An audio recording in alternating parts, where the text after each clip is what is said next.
All right, guys, what's going on? It's Brandon. Want to make a video here. I always give people grief when they make stupid comments and they're wrong, because that's what most people usually are when they counter me on things. But there's a guy on YouTube, and his screen name is literally that guy, 3468, I think is what it is. And that guy, 3468, says, well, why don't you get a scanner and do the relearn process? And I mistakenly countered him and said, you got to be able to have access to Global B to be able to do the relearn process. And he says that's not true. He says you just need a scanner that's capable of doing the crankcase position relearn process. So I was skeptical of what he was saying, but I said, okay, fine. Can you show me where this is possible, or that have you ever done it?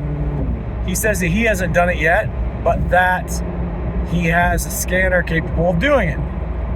And so I look up the scanner that he posts, and ironically, the post where he says just buy the scanner and you can do it, it keeps getting deleted off of YouTube, and he's not even putting up the link. So on YouTube, I always put a little heart and a little dodging potholes. I always put a little heart and like on everybody's comments, including my own comments. That way they don't get deleted, because YouTube has this weird thing where it just randomly fucking deletes really important comments. YouTube's owned by Google, by the way. Google is who's doing the glitches on these cars with the Google Infotainment cars. Those of you that don't think this is a big deal, it's a very big deal. We call it the smoking gun car. It's the car that kept glitching so often, like it glitched like 6 times in like 3,000 miles. It was glitching before the first tank of gas was over with. Brand new 2024 C8Z06 was just glitching like crazy that my friend owned, and he ended up lemoning that car. I'm like, dude, I would die in that car. I need that stuff not to glitch. Like, I would be killed in that car. So he lemoned it. But anyway, back on point here. So that guy, 3468 or whatever his name is, he says just get this scanner. So I look at the scanner, it's less expensive than the one that I own. I own the mpvi3, which is an HP Tuners scanner, and it has Bluetooth capability to use over your phone. Well, I had forgotten that you can hook it up to a PC laptop. I only have Macintosh laptops. So this guy brings up a great point. That guy, 3468, he says, get the scanner and do the relearn. Well, then I play devil's advocate even further. I say, listen, even if it does relearn it, I'd be skeptical that General Motors would say, okay, where's the receipt where you had an ASC certified mechanic do the relearn? If you don't have that, I think General Motors could still try to fight you.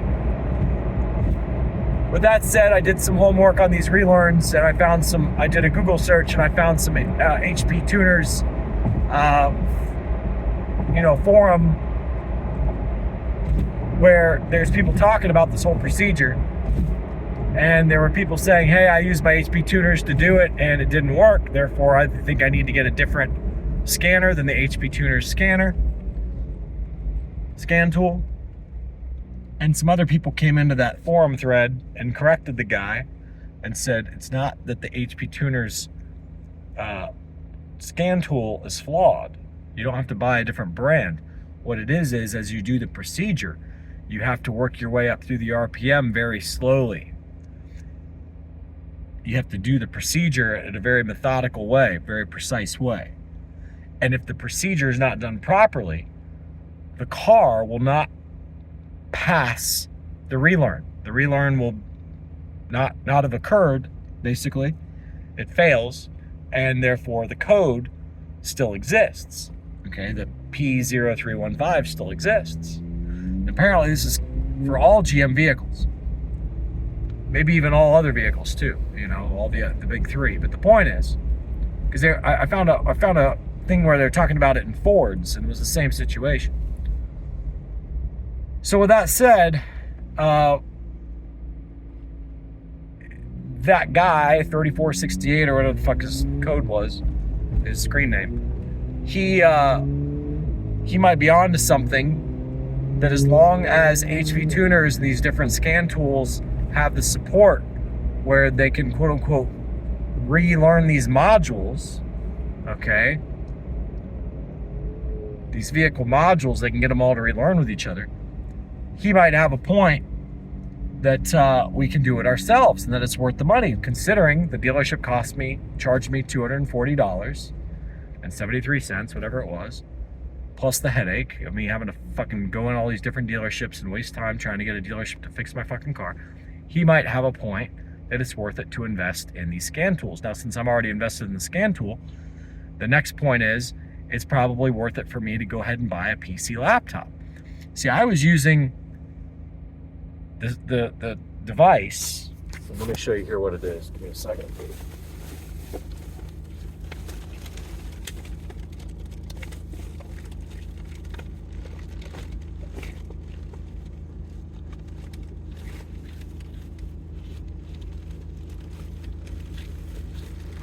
I got so much shit on my passenger seat. It's unbelievable.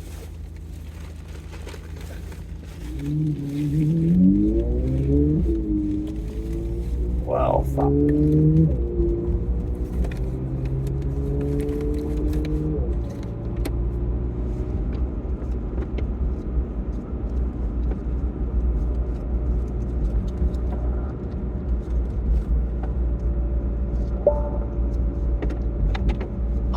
Anyway, I don't know where the hell it's at. I saw it a minute ago. But anyway, I use the device. It's like this little bluish gray HV tuners thing. It's like $400 on Amazon or less. You plug it in. I was using that device to read, as you saw in the video, I encourage you all to watch the video of the night when the code throws, when I'm on the windy road. It's like my favorite road, and then it throws the code. Okay, and I pull out my other phone and I hook it up Bluetooth wise, and I'm able to communicate with the thing, and it tells me what the code is, the 315, P0315. Anyway, so it's worth it to me now to go ahead and invest in a PC laptop. Oh fuck! It's just an ambulance, but it's still in the way. So all that said, okay, next topic. What's the next topic? Next topic is van-related topic. There's another fire truck coming. Van-related topic. We're going to go to Lowe's real quick, and we're going to look for some bolts that have the tapered head to go into these handles. These stainless steel grab handles that came in for the van. They're really nice, heavy duty. So I've got to get the bolts. Then I've got to get the corresponding what do you call it? Jack nut. It's a device. There's another name for it too. It's not just jack nut, it's something else. They go by two different names. I'm like losing my mind, guys. I can't remember shit.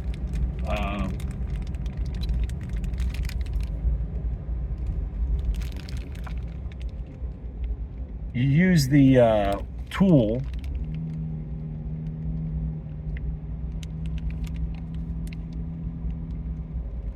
Sorry, looking for a place to park. You use the rivet tool. It's a rivet nut. Okay, so the rivet nut tool. But you can't get the rivet nuts from Lowe's. You got to go to like AutoZone, or I forget if it's AutoZone, or there's two different Advanced Auto Parts. I think it's Advanced where you got to go to get it. And then maybe O'Reilly's Auto Parts sells them. But first I got to find out what bolt fits through here in its thickest form. And then once I get the thickest form bolt that fits through this thing with the tapered head that fits perfect, then I got to get the corresponding rivet nuts. Because I got 8 of these handles, and they're nice. And I'm probably going to buy some more because they're just really handy. You stick them all around the van, now you got something to grab onto. They're not too large, and they're smooth. I'll just pull it out of the wrapper here and show you. So we're doing that. So there they are. They've got a little bit of a blemish to them. See in the light there, you can see the blemish. It's like a curve. It's weird, right on the facing edge of the handle, but who cares? It's a fucking grab handle. So that's why they were such a good deal, I think. They come from China, but they're 304 stainless steel from fucking China. Like the handles inside the hardware store here are more expensive than their shit compared to this thing. So I'm happy. So it's $10 a handle, and that's not bad. So I'm gonna go get some more of these handles eventually, probably, because they're just handy to put on things. Now that I understand this whole rivet gun thing. All right, rivet nuts. That's all I got. See ya.